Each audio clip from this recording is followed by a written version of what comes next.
Masya Allah, kembali lagi di Cahaya Hati Indonesia. Ya, ada sebuah kalimat, bukannya kita dikejar kematian, tapi kita yang mengejar kematian.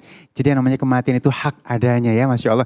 Dan kita akan bahas bersama guru kita, Ustadz Abi Maki. Di sini amal soleh pembawa husnul khotimah. Abi, Masya Allah, sehat Abi. Sehat, alhamdulillah, Allah barik fiik. Terima kasih waktunya Abi untuk hadir di sini. Alhamdulillah. Baik Abi, ini amalan, ini penting loh nih ya. Kalau yang di rumah mungkin ada catatan, langsung siap nyatet, kalau nggak direkam mendingan ya. Karena ini benar-benar penting buat kita, amalan kita, sehingga akhirnya karena al-akhir yang kita pengenkan itu adalah husnul khotimah. Amin. Bagaimana kita sampai ke husnul khotimah itu ya. Iya. Mohon ilmunya Abi, silahkan. Bismillah. Iya. Bismillahirrahmanirrahim. Assalamualaikum warahmatullahi wabarakatuh. Waalaikumsalam warahmatullahi wabarakatuh. Alhamdulillahirabbil alamin. Allahumma shalli ala Sayyidina Muhammad wa ala ali Sayyidina Muhammad. Pemirsa dimanapun berada, Masya Allah, tidak ada yang diangan-angankan oleh setiap makhluk hidup. Siapapun dia, sebagai apapun dia, pasti menginginkan akhir yang baik. Kalau dalam bahasa Arabnya, itu adalah husnul khatimah. Husnul khatimah ini adalah harapan setiap orang yang hidup di muka bumi ini. Terlepas dia itu adalah sebagai apa, dia tinggal di mana, berangan-angan untuk mendapatkan akhir yang baik. Dan karena akhir yang baik inilah yang akan mengantarkan dirinya ke surga Allah Subhanahu wa taala. Namun ada pertanyaan yang sangat indah. Amalan apa atau caranya bagaimana agar kita wafat berada dalam keadaan husnul khatimah? Ada beberapa poin. Di antara yang pertama adalah niyah as-sadiqah. Niat yang jujur dan doa pada Allah yang sekhusyuk-khusyuknya. Minta pada Allah dengan kalimatnya, kalimat yang sangat indah. Apabila niatnya benar ingin mendapatkan husnul khatimah, Allah akan kabulkan keinginannya. Hadis Rasulullah sangat indah sekali. In sadaqta niyatuka saddaqakallah. Jika niatmu benar, jujur dan dipraktekkan, maka Allah akan mudahkan. Memang benar. Ini ada Mu'adz bin Jabal tiba-tiba nanya ke hadapan Rasulullah SAW dengan pertanyaan sangat dahsyat sekali. Ya Rasulullah, ajarkan kepadaku amalan-amalan yang membuat aku bisa menjadi ahli sorga. Dan ajarkan kepadaku amalan-amalan yang membuat aku ini bisa terjauh dari api neraka. Ternyata Rasulullah sebelum jawab, Rasulullah katakan gini, wah ini pertanyaan dahsyat sekali nih. Karena langsung jelek gitu nanya, ya Rasulullah, saya pun ingin punya amalan yang langsung masuk surga gitu. Ataupun amalan yang mengantarkan saya ke surga. Dan amalan yang menjauhkan saya dari neraka. Rasulullah tidak langsung jawab. Rasulullah kata, ini pertanyaan bagus sekali. Ini pertanyaan luar biasa, kata Rasulullah. Iya. Sebelum Rasulullah jawab juga, ternyata Rasulullah dengan mengatakan kata-kata yang sangat indah sekali. Apa kata Rasulullah? Innahu yasirun. Innahu yasirun. Dia itu mudah sekali. Mudah sekali untuk meraih itu. Innahu yasirun. Dengan syarat. Idza yassarallahu lahu. Apabila Allah mudahkan untuknya. Untuk apa? Untuk menuju ke surga itu. Jadi jalan menuju surga seakan-akan Rasul mengatakan begini. Jalan menuju surga untuk mendapatkan husnul khatimah itu mudah. Dengan syarat Allah mudahkan kepada dirinya untuk mendapatkan husnul khatimah. Itu syaratnya. Iya. Namun bagaimana mungkin Allah memberikan kepada seseorang agar mudah mendapatkan husnul khatimah. Kecuali Allah lihat di antaranya niatnya benar apa enggak. Niatnya jujur apa enggak? Apa hanya doa, ya Allah wafatkan aku dalam keadaan husnul khatimah, cuma amin amin. Tidak berada dalam niat yang benar, niat yang jujur. Kenapa? Karena niat itulah yang akan membawa Anda kemana tujuan Anda. Niat itu semacam GPS-nya. Niat itu sebagai kompasnya. Mau di kemana diarahkannya. Benar niatnya ini ingin mendapatkan husnul khatimah. Jika niatnya benar, Allah berikan kebenaran. Ada satu peristiwa sangat luar biasa Bang Ali. Saat perang Khaybar, Rasulullah SAW itu menaklukkan beberapa benteng gitu kan. Nah pas saat pembagian ghanimah, karena benteng di Khaybar itu yang ditaklukkan banyak oleh Rasulullah SAW. Benteng pertama, benteng kedua, benteng ketiga. Dalam benteng kedua pembagian ghanimah. Saat pembagian ghanimah, orang muslimin sedang baris di ghanimah. Wah dibagikan baris. Tiba-tiba ada seorang Yahudi datang. Dia melihat Rasulullah sedang membagikan harta, rampasan perang. Dia datang, dia nanya, ya Muhammad, apakah engkau Muhammad yang mengaku Nabi itu? Rasul, ya aku Muhammad yang mengaku Nabi. Dan memang kau adalah Nabi. Siapa kamu? Aku seorang Yahudi dan aku berharap ingin sekali menjadi seorang mukmin. Rasulullah katakan, gampang, katakan 2 kalimat syahadat. Orang itu Di tengah-tengah Rasulullah sedang membagikan harta rampasan perang. Tiba-tiba orang itu mengatakan, asyhadu an la ilaha illallah wa asyhadu annaka Muhammadan abduhu wa rasuluh. Rasulullah mengatakan, diterima iman Islammu dan ini ghanimahnya. Ikut perang juga enggak, tapi ghanimah. Apa kata laki-laki ini? Ya Rasulullah, maaf ya, demi Allah, saya datang ke tempatmu langsung mengatakan 2 kalimat syahadat. Jangan mentang-mentang sedang membagikan ghanimah. Saya masuk Islamnya itu bukan karena ingin ghanimah.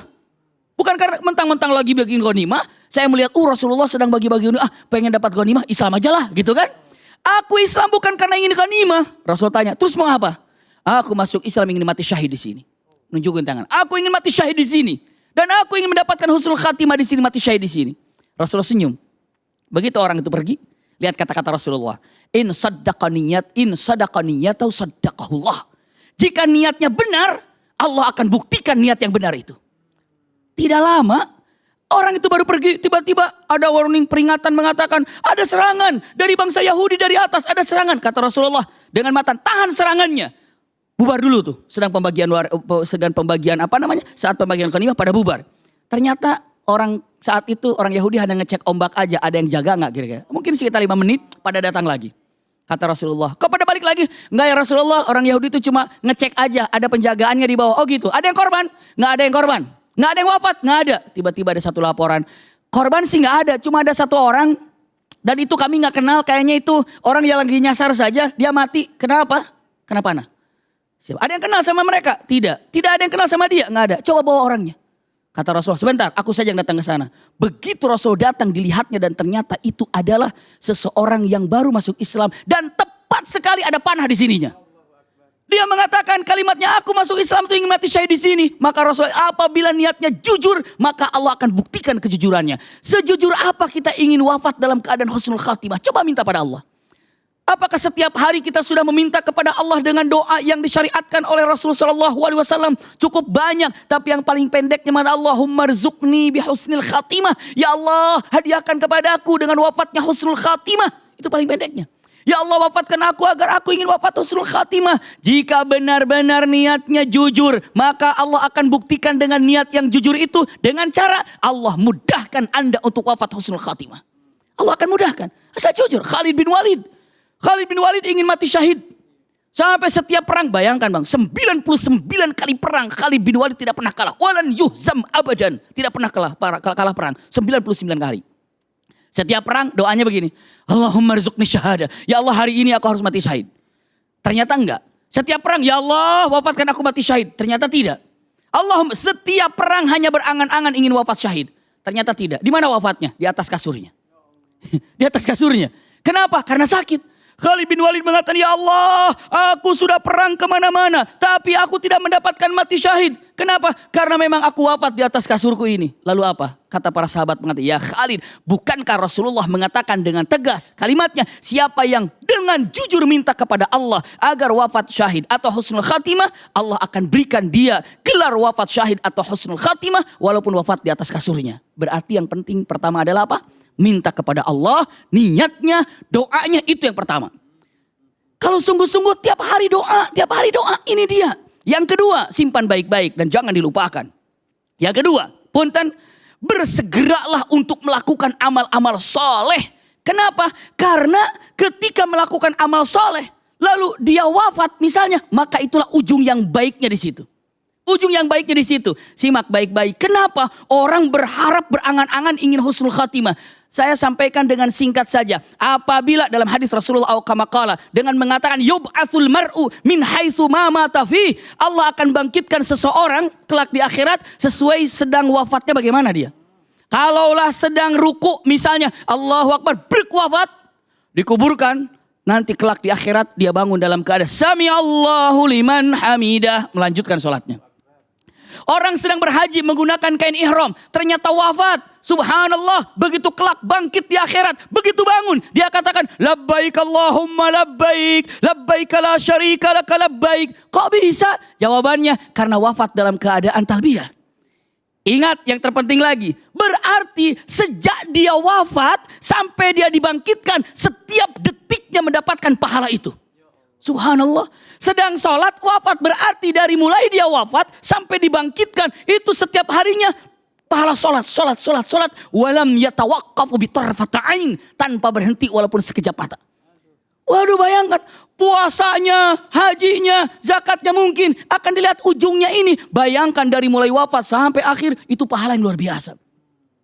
Bayangkan kalau seandainya dia pas lagi melakukan maksiat, wafat. Berarti dari sejak dia ini mati, wafat, dibangkitkan, maksiat itu yang dikumpulkan.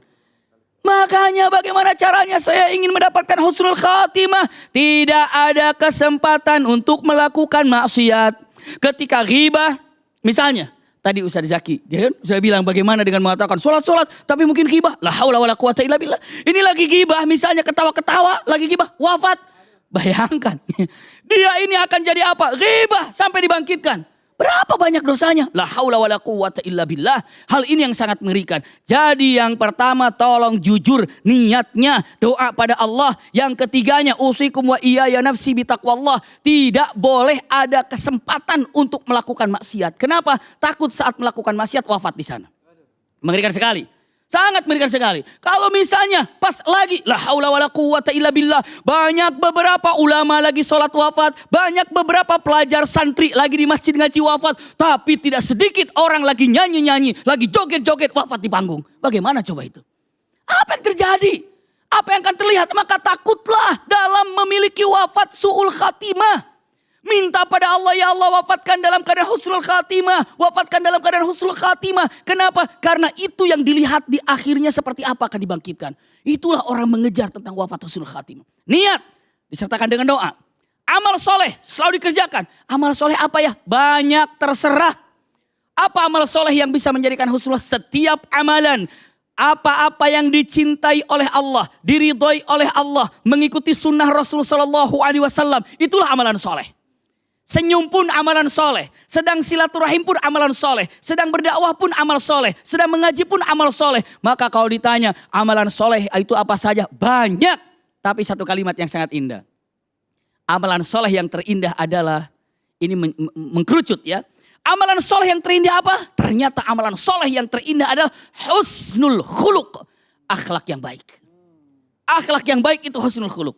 Anda sholatnya hebat, puasanya hebat, zakatnya hebat, hajinya hebat. Tapi kalau akhlaknya tidak baik, itu punten-punten tersingkirkan. Jadi kalau ditanya, apa sebaik-baik yang terjadi untuk mendapatkan husnul khatimah? Amalan yang terbaiknya husnul khuluq. Akhlak yang baik. Sampai Rasulullah kan tegas kan.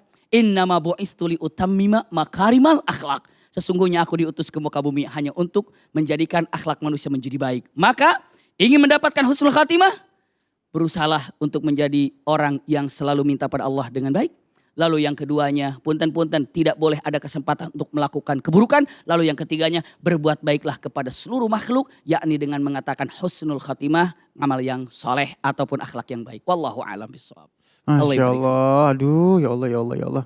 Mudah-mudahan kita semuanya sampai ke dalam husnul khatimah. Tinggal bagaimana keseriusan kita untuk menuju ke sana ya. Baik, Abi ini Masya Allah ada pertanyaan, mohon izin Abi dari @Papa Julio. Bagaimana caranya agar kita bisa menjaga amal jariah kita agar tidak sia-sia meski telah melakukan banyak kebaikan? Subhanallah.